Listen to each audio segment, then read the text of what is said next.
First Strike at Dawn's primary sensor cluster twitched with anticipation as the Terran vessel appeared on their screens.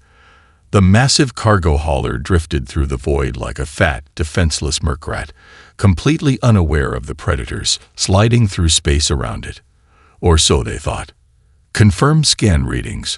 First Strike ordered, their translator crystals clicking with barely contained excitement. The sensor operator, Quick Death in Darkness, ran the analysis again. Confirmed, Strike Leader. No weapons signatures detected. Minimal shield emissions. Standard human cargo configuration. Quick Death's membranes rippled with amusement. They don't even have point defense systems installed. The raiding fleet of 6 heavily armed Xarvac vessels moved to surround the human ship. Their sleek, predatory forms, bristling with weapon ports and covered in ablative armor, made the boxy human vessel look even more pathetic in comparison. "This can't be right," muttered Sharp Eyes at range, their tactical officer. "Everything we know about humans suggests they're a formidable species. Why would they transport valuable cargo in something so defenseless?" First Strike dismissed the concern with a gesture of their primary manipulator. "Because they're arrogant. They think their precious trade agreements and diplomatic treaties will protect them out here, at the edge of known space. They activated the ship-to-ship communications. Time to teach them otherwise." The human captain's face appeared on their screen. First Strike was still learning to read human expressions, but this one seemed oddly calm, almost amused. "This is Captain Sarah Chen of the Terran merchant vessel Enterprise Investment. I assume this is a raid." The human's tone was conversational, as if discussing the local stellar weather. First Strike flexed their combat membranes in the traditional threat display. "Your vessel is now property of the Xarvac Free Commerce Fleet. Disable your engines and prepare for boarding. Resistance will result in—" "Let me stop you right there," Captain Chen interrupted, still smiling. "I'm required by Terran maritime law to inform you that any unauthorized attempt to board this vessel will result in the immediate activation of our salvage protocols. This is your only warning." The Xarvac bridge crew rippled with laughter. "Salvage protocols? From an unarmed transport? You are in no position to make threats, human," First Strike growled. "We are 6 armed raiders against 1 defenseless transport." "Defenseless?" Captain Chen's smile widened just a fraction. "You really should have checked why no one raids human ships twice." First Strike gave the signal. Boarding clamps extended from the raider vessels, reaching for the human ship's hull. None of the Xarvac noticed that the seemingly random pattern of ports and hatches covering the human vessel had begun to shift, ever so slightly. No Xarvac ship that had successfully breached a human vessel had ever been seen again. In the next few minutes, First Strike at Dawn would learn exactly why. Quick Death in Darkness was the first to notice something was wrong.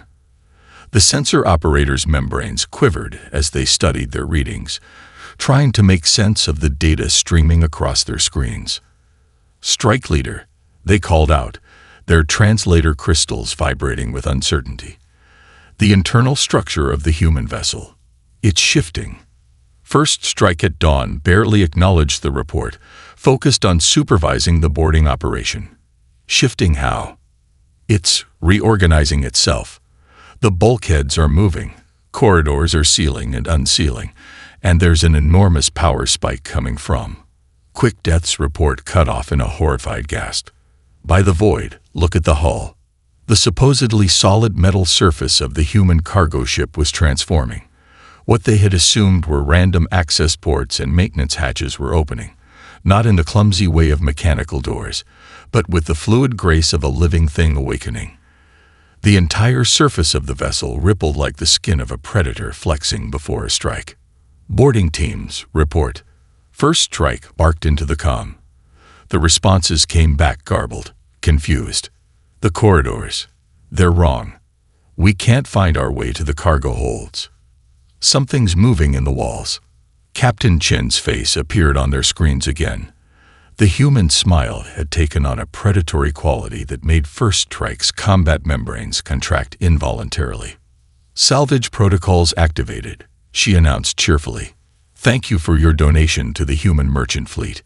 Your technology and resources will be put to good use." "What are you?" First Strike began, but they never finished the question. The scream that cut through their communications came from the boarding team on their port flank. Through the external cameras, they watched in horror as something emerged from the human ship's hull. No, not emerge. The hull itself was transforming, extending, reaching out with countless articulated arms that had somehow been hidden within its structure. Impossible. Sharp eyes at range whispered, "Their ship, it's not a ship at all."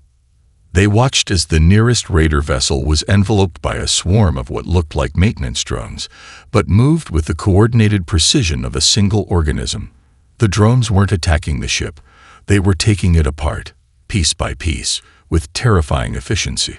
"All ships, retreat," First Strike ordered, but it was too late. The human vessel's transformation was accelerating. What had appeared to be a simple cargo hauler was revealing itself to be something else entirely, a vast, distributed system of automated manufacturing and repurposing tools, disguised as a harmless transport. The screaming continued as more boarding teams encountered whatever horrors waited within the human ship. First Strike realized with dawning horror that they hadn't ambushed prey. They had awakened something that had been waiting for them, hungry for their technology and resources. The last thing they heard before cutting off communications with their doomed boarding teams was Captain Chen's voice, as casual as if she were discussing cargo manifests. "Beginning primary salvage sequence. Estimated time to complete resource acquisition, 15 minutes. Please remain calm during the recycling process." First Strike at dawn watched in horrified fascination as their most heavily armed vessel, Pride of the Void, disappeared beneath a writhing mass of machinery. These weren't weapons in any traditional sense. They were industrial tools, maintenance drones, and manufacturing systems, all repurposed with terrifying creativity. "Strike Leader," sharp eyes at range called out, their voice trembling. "The swarm, it's growing." They were right. With each piece of Raider technology the drones consumed, they seemed to multiply. The human ship wasn't just defending itself. It was actively converting the Raiders' own resources into more defenders. First Strike could see new drones emerging from the mass, these ones incorporating elements of Starvac design. "What are they?" Quick Death whispered, their sensor arrays trembling. "How can they adapt so quickly?" The answer came from their xenobiologist, Learns from Death, who had been unusually quiet until now. "They're doing what humans have always done. They're evolving." Through their command screens, First Strike watched as the Pride of the Void's hull plating was systematically disassembled. The drones weren't destroying the material. They were processing it, breaking it down into raw resources that the human ship could use. Even worse, they seemed to be learning from each piece they consumed. "Look at their movement patterns," Learns from Death continued, fascinated despite their terror.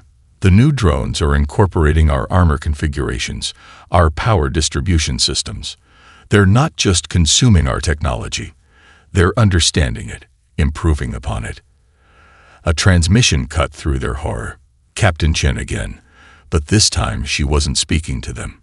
It was an intercepted communication with another human vessel. "Got another donation today," she said casually. "Oh nice, what model?" came the response. "Starvac Heavy Raiders. Good haul. Their armor plating will help build that new colony ship we've been planning. Plus, their power core design has some interesting innovations we can implement." First Strike's combat membranes went slack with comprehension. The humans hadn't been defenseless. They had been baiting them. Every raid attempt didn't weaken human ships. It made them stronger, more adaptable, more efficient at consuming and repurposing new technology. "Full retreat," First Strike ordered, their translator crystals clicking frantically. "Get us out of." But it was too late for two more of their ships. The swarm had evolved beyond simple disassembly. The new drones, born from the consumed technology of the Pride of the Void, moved with devastating purpose. They weren't just taking apart the Raiders' ships anymore. they were actively hunting them. As they fled, First Strike realized the terrible truth. Humans didn't need warships because they had created something far more terrifying. They had built vessels that turned warfare itself into a resource, ships that grew stronger with every attack. The raiders hadn't been attacking prey. They had been feeding a predator that had evolved to hunt them. And somewhere in the void behind them, Captain Chen was already filing her cargo manifest, listing 6 Sarvac raiders under acquired resources. The remnants of First Strike at Dawn's once proud raiding fleet limped through the void, their ship's systems still struggling to recover from their encounter with the human vessel. Of their original 6 ships, only 3 had escaped, and even those bore the scars of their brief contact with the swarm. Quick Death in Darkness had managed to maintain a sensor lock on the human ship, monitoring its communications out of a mixture of terror and fascination. Strike Leader, Quick Death called out, their translator crystals vibrating with disbelief. You need to hear this. First Strike moved to the sensor station, their combat membranes still twitching from residual shock. The casual conversation between human ships filtered through their communications array. Processing the new acquisitions now, Captain Chen's voice came through, as casual as if discussing market prices. The Sarvac really do beautiful work with their power distribution systems. The efficiency ratios are impressive. Any interesting innovations? Another human captain asked. Their heat management in the weapon systems is particularly elegant. We're already incorporating it into our manufacturing drones. Should improve their operational duration by about 30% in combat conditions. Combat conditions? First Strike muttered. They're talking about our military technology like it's a simple engineering problem. Sharp Eyes at Range, who had been analyzing the sensor data from their encounter, spoke up. That's exactly what it is to them. Strike Leader, look at this analysis of their drone swarm's behavior. The tactical display lit up with a breakdown of how the human ship's drones had systematically disassembled their vessels. It wasn't random destruction. It was a carefully orchestrated process of study, analysis, and adaptation. See these pattern changes. Sharp Eyes highlighted a sequence. After consuming the Pride of the Void's armor plating, the drones immediately began implementing improved versions of our armor configurations into their own structure. They were evolving in real time. Learns from Death, who had been unusually quiet since their escape, finally spoke. It's worse than that. I've been reviewing our xenobiological archives on humans. We've been looking at this all wrong. We thought their lack of warships was a weakness, a sign of their commitment to peace or their reliance on diplomacy. The xenobiologists' membranes rippled with agitation. But what if it's simply because they never saw the need? Why build specialized combat vessels when you can create ships that adapt to any threat, that learn from their attackers and grow stronger with each encounter? First Strike's attention was drawn back to the intercepted communications as a third human captain joined the conversation. Hey Sarah, heard you got a donation fleet today. Any chance you can share the schematics once you're done processing? Already uploaded to the merchant network, Captain Chen replied. The Sarvac really outdid themselves with these raiders.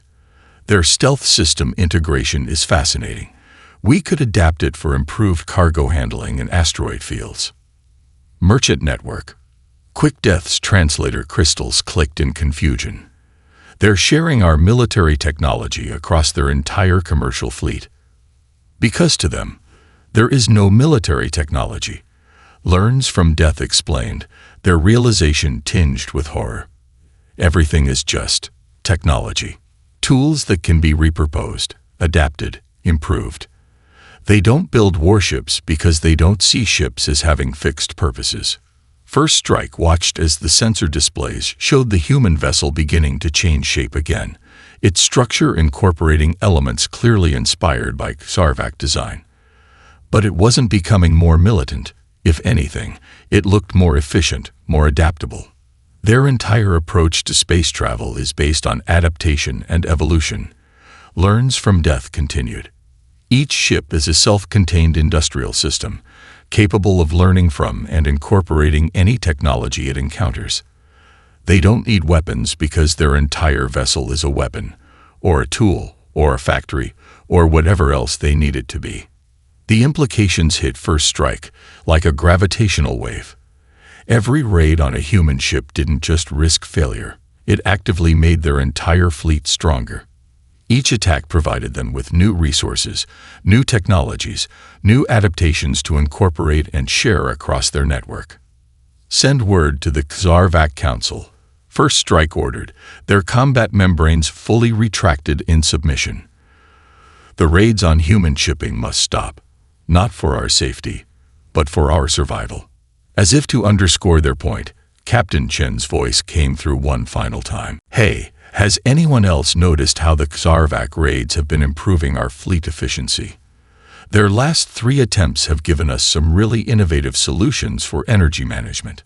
Almost makes you wonder if we should thank them. The casual laughter that followed would haunt First Strike's nightmares for cycles to come. The humans hadn't just defeated them. They had turned their very attacks into opportunities for advancement. The Void Marauders had finally encountered something far more terrifying than any warship. A civilization that had transcended the very concept of military technology, turning every tool into a potential weapon and every attack into a chance to evolve. First Strike at dawn knew they were committing a capital offense by accessing the restricted military archives, but after their encounter with the human vessel, they had to know the truth. Their remaining crew watched nervously as their leader bypassed security protocols and dove into classified records spanning the last 50 cycles of galactic history. Strike Leader, sharp eyes at range, warned, "This is beyond dangerous. If the Council discovers..." The Council already knows. First Strike interrupted, their membranes rippling with growing horror as they scrolled through the archives. "Look at these reports. We weren't the first. We weren't even close to being the first." The classified documents told a story that had been deliberately hidden from the galaxy's raiding fleets. The Thoraxians had been the first to encounter a human civilian vessel 20 cycles ago. Their entire raid fleet disappeared, but long-range sensors recorded the human ship's transformation. The vessel that emerged from that encounter bore distinct Thoraxian design elements. Its efficiency improved by 40%. Here's another. Quick Death pointed to a report. The Vextal Consortium, 15 cycles ago.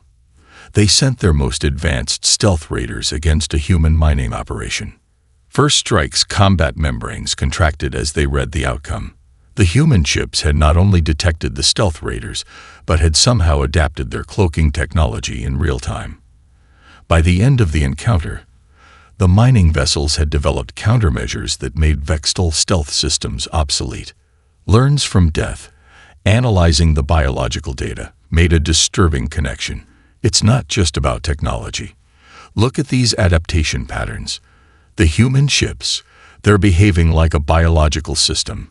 Each encounter triggers an immune response, but instead of producing antibodies, they produce technological countermeasures.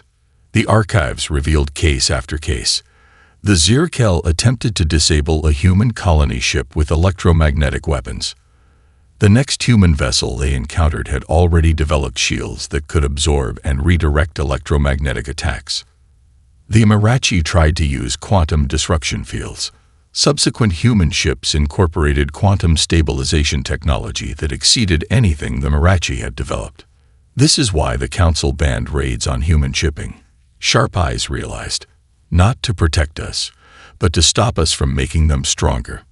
First Strike accessed another restricted file, this one containing long-term analysis of human technological progression.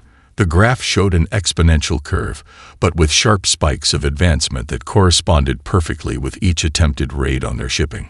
They're not just learning from attacks. First Strike's translator crystals clicked rapidly as they processed the implications. They're actively benefiting from them. Each raid, successful or not, accelerates their technological development. A particularly disturbing report caught their attention. The hegemony of 7 suns, notorious for their biological weapons, had attempted to infect a human transport with nanoscale attackers. The human ship's response had been to develop what the report described as technological antibodies, adaptive defense systems that could identify and counter any foreign technological intrusion. That's how they spread the adaptations so quickly, Learns from Death exclaimed. Their entire merchant fleet is connected like an immune system. When one ship develops a defense, all ships receive the upgrade. They're not just individual vessels. They're nodes in a vast technological organism. Quick Death, who had been analyzing communication patterns, made another chilling discovery. Strike Leader, look at the trade routes. Every time a species attacks them, the humans increase trade missions to that species' territory. They're not retaliating. They're studying them, learning their technology through peaceful means, while their ships are already prepared for any future hostile encounter. First Strike's membranes went completely still as they accessed the final file, a classified assessment of human technological potential. The conclusion made their combat organs shut down in primal fear. Human vessels represent a paradigm shift in technological evolution. They have transcended the distinction between civilian and military technology, creating adaptive systems that treat all technological encounters as opportunities for growth. The more we attempt to counter them, the stronger they become. Traditional military doctrine is not just ineffective. It is actively counterproductive. Recommendation: immediate cessation of all unauthorized technological interaction with human vessels. We have to warn the others. First Strike decided, their translator crystals pulsing with urgency. Not just our fleet. Every raiding species in the galaxy needs to know. It's too late. Sharp eyes pointed to their long-range sensors. Look at these transmission patterns.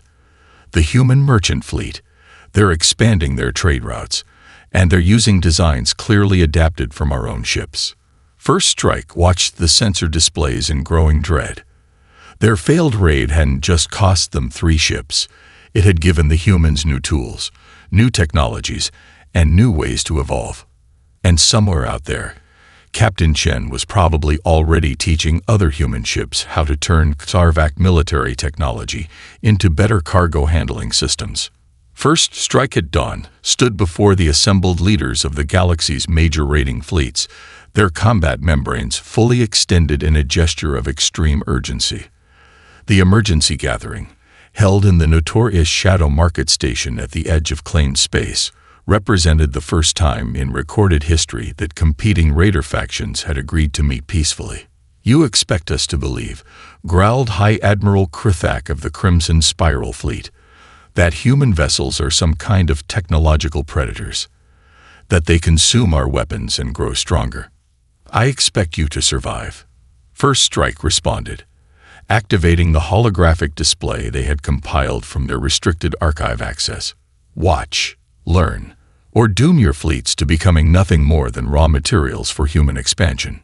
The display showed footage from dozens of failed raids on human shipping over the past 20 cycles. Each incident followed the same pattern. Raiders would approach what appeared to be defenseless human vessels, attempt to board or disable them. And then, evolution happened. Focus on this sequence. Sharp Eyes at Range, who had joined First Strike in their warning mission, highlighted a particular encounter. The Swarm Kings of the Helix Nebula attacked this human mining vessel with quantum phase torpedoes, state-of-the-art weapons that could bypass any known shielding. The assembled raiders watched as the torpedoes struck the human ship.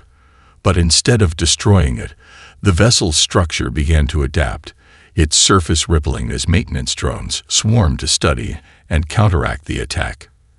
By the end of the encounter, the human ship had not only developed immunity to quantum phase weapons, but had incorporated the technology into its own systems. Now watch this raid. 3 cycles later, Sharp Eyes continued. The footage showed a different human vessel encountering similar weapons. This time, the ship was already prepared, its adaptive defense systems neutralizing the torpedoes before they could even impact. Learns from Death stepped forward, their scientific interfaces glowing as they presented their analysis. The mathematics are undeniable. Each raid on a human vessel results in an average 23% improvement in their defensive capabilities. But it's not just defense. They gain offensive capabilities as well, through what they call resource acquisition protocols. The xenobiologist displayed a graph showing the exponential growth of human technological capability every time we attack them. They don't just survive, they thrive. They take our best weapons, our most advanced systems, and they improve them. Then they share these improvements across their entire merchant fleet. Look at the correlation.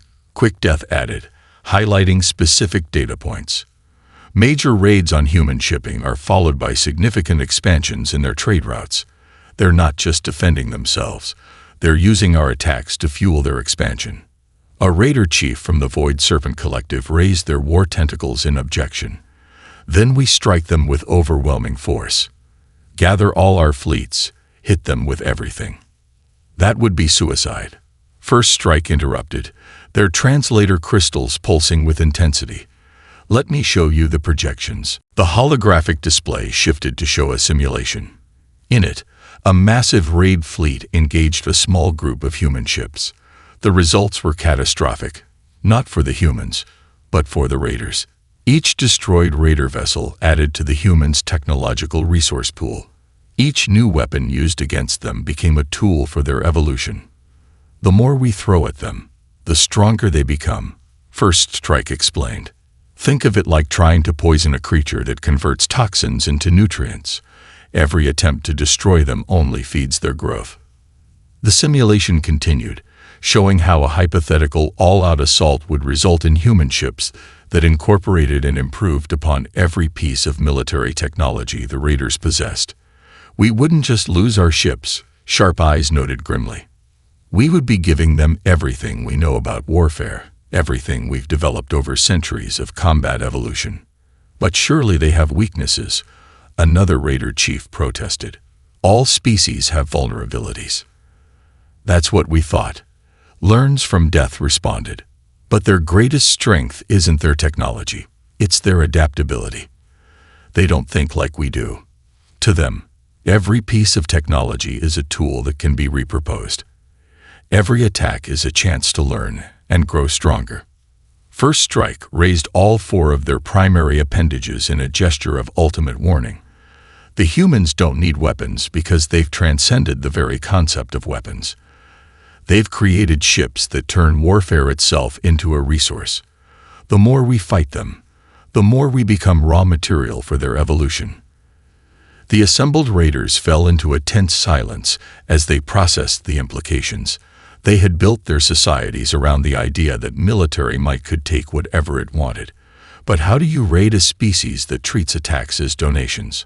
How do you combat an enemy that grows stronger with every blow? There's only one way forward. First Strike concluded, their combat membranes fully relaxed in a gesture of acceptance. We must adapt as they do, not through warfare, but through trade. Because if we don't, we're not just risking defeat, we're guaranteeing our own technological extinction. The Xarvac delegation chamber had never hosted humans before. Its dark, curved walls were designed to enhance threat displays and intimidation protocols, standard practices in Xarvac negotiations. But as First Strike at Dawn watched Captain Chen and her diplomatic team enter, they realized with growing unease that the humans seemed completely unaffected by the chamber's psychological architecture. Welcome to the Xarvac Central Authority. First Strike announced, their translator crystals carefully modulated to project strength despite their inner turmoil. We appreciate your willingness to meet under peaceful circumstances. Captain Chen smiled that same unsettling smile First Strike remembered from their encounter in space. Thank you for the invitation. I must say, your station's adaptive environmental systems are fascinating. The way they regulate atmosphere composition for different species, we could learn a lot from that. First Strike's combat membranes twitched. Even here, in a diplomatic setting, the humans were studying their technology, looking for things to adapt and improve. We are here, the Xarvac High Council representative interrupted, to discuss terms of technological cooperation. The The words seemed to cause them physical pain. "Of course," Chen replied cheerfully. "Though I'm curious why you chose violence first. Our trade agreements are quite favorable, you know. Why steal technology when we can exchange it? Though we do appreciate the donations. They've been very educational." The casual reference to their failed raid made First Strike's secondary hearts skip a beat, but what followed was even more disturbing. In fact, Chen continued, activating a holographic display. "We've already implemented several improvements based on your raid fleet's designs. Your power distribution systems were particularly elegant. We've enhanced their efficiency by about 40% and incorporated them into our latest cargo handling drones." The display showed detailed schematics of how the humans had not only understood Sarvac technology, but improved upon it in ways their own engineers hadn't considered. Several council members' membranes went slack with shock. "You improved our military technology?" The High Council representative managed to ask. "Oh, certainly. Your approach to heat management in weapon systems was brilliant, if a bit power-intensive. We redesigned it to be more efficient. Would you like to see the new schematics? We're happy to share them as part of our standard technology exchange program." First Strike watched in fascination as the humans proceeded to offer their own improved versions of Sarvac military technology back to them. As commercial products, they weren't just willing to trade. They were offering to sell the raiders better versions of their own weapons. "This is how you've been advancing so quickly," Learns from Death suddenly realized, their scientific interfaces pulsing with excitement. "You don't just defend against attacks. You study them, improve them, and then sell the improved versions back to everyone." "Exactly," Chen beamed. "We find that commerce is far more efficient than conflict for technological advancement. When species attack us, they only share their military technology. But when they trade with us, we get to learn about everything, their art, their culture, their scientific achievements. It's much more interesting." The High Council representatives' membranes rippled with confusion. "But you classify our raids as aggressive technology transfers. You treat acts of war as trade negotiations." "Well, of course," another human diplomat chimed in. "Why waste a perfectly good learning opportunity? Your latest raid fleet taught us so much about stealth system integration. We've already adapted it to improve navigation in asteroid fields. Would you be interested in licensing the improved version?" First Strike finally understood the full scope of human strategy. They hadn't just created ships that could defend themselves. They created an entire economic system that turned warfare into commerce. Every attack became a trade opportunity. Every raid became a chance for technological exchange. "Here's our standard trade agreement," Chen said, transmitting a document to the Sarvac systems. "You'll find our terms quite reasonable. Though I should mention that our automated resource acquisition protocols are still classified as the default response to unauthorized technology transfers." The threat was clear, yet delivered with that same cheerful diplomacy. "Trade with us fairly," the humans were saying, "or we'll take your technology anyway. And you won't get anything in return." "We accept," the High Council representative declared, their combat membranes fully retracted in submission. The Sarvac Central Authority formally requests inclusion in the Human Merchant Federation's Technology Exchange Program. As the details were finalized, First Strike approached Captain Chen privately. "You knew, didn't you? When we first encountered your ship, you knew we would end up here." "Of course," Chen replied with that unsettling smile. "It's simple economics.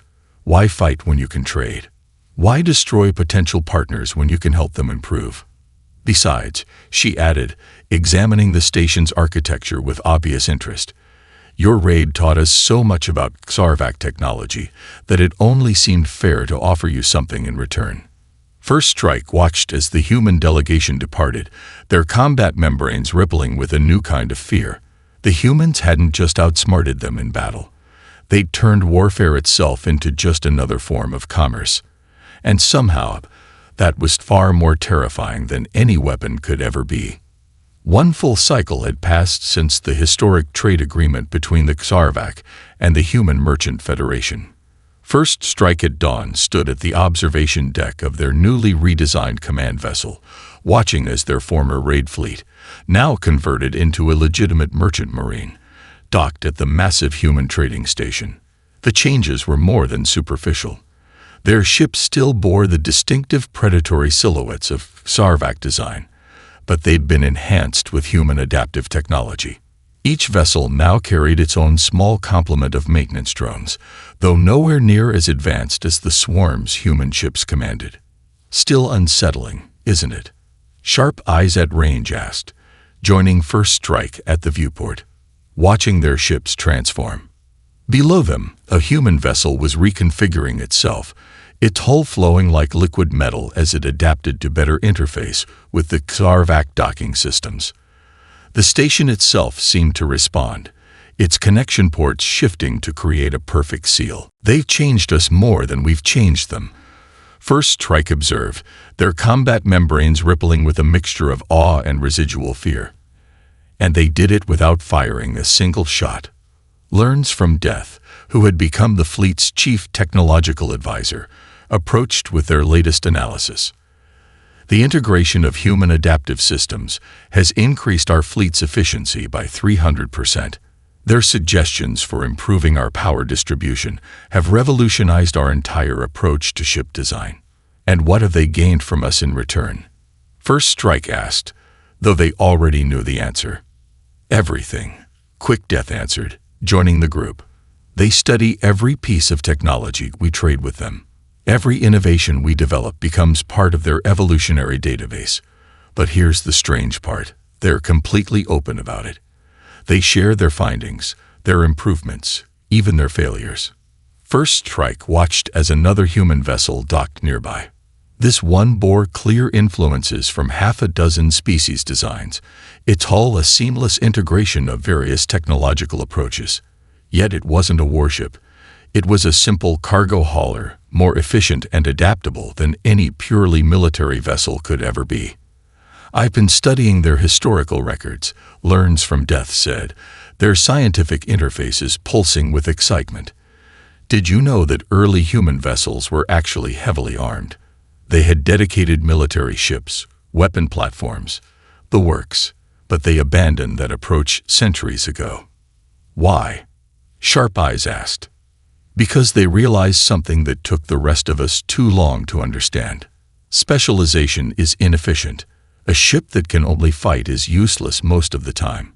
But a ship that can adapt, that can learn, evolve, and repurpose itself for any situation, that's never useless. Captain Chen's voice came over the station's communication system, announcing the successful completion of another trade mission. First Strike remembered their first encounter with her, how they had mistaken her calm for arrogance. Now they understood it was simply the confidence of someone who had transcended the need for traditional warfare. The younger raiders don't believe the old stories anymore, Quick Death noted, about how human ships were defenseless, how they were easy targets. They'd grown up seeing humans as they really are, not warriors, not merchants, but innovators. Teachers, First Strike corrected. Everything they do teaches a lesson. Even their defense systems don't just protect, they educate. Every attempted attack becomes a learning opportunity, every conflict a chance for mutual growth. The observation deck fell silent as they watched a new human vessel approach the station.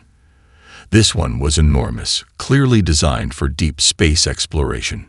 Its hull bore distinctive elements of Xarvak design, but enhanced and evolved in ways that made First Strike's combat membranes quiver with appreciation.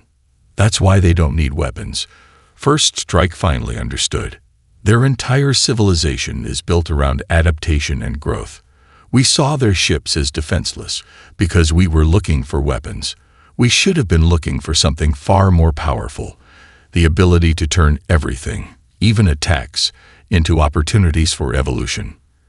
And now, Sharp Eyes asked, now to evolve with them, or we become obsolete. The galaxy is changing. The old ways of raid and retaliation are dying. The humans didn't defeat us. that recruited us into their vision of the future. As if to emphasize their point, Captain Chen herself appeared on the observation deck, that familiar smile still on her face. First Strike, I was hoping to find you here.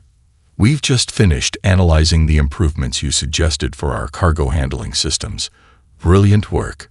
Would you be interested in seeing how we've integrated them with some fascinating technology we learned from the Helix Nebula Swarm Kings? First Strike's combat membranes relaxed completely as they turned to face her. Always, Captain. Though I suspect we'll end up learning more from you than you learned from us. Oh, I wouldn't say that, Chen replied with a knowing look. After all, the best evolution always comes from exchange, not conquest. Now, shall we discuss how to improve your fleet's adaptation protocols? As they followed Chen to the technical briefing, First Strike reflected on how completely their world had changed. The Void Marauders had set out to prove human vessels were defenseless, only to discover that humans had created something far more powerful than weapons. They created a way to turn the entire concept of warfare into an outdated technology.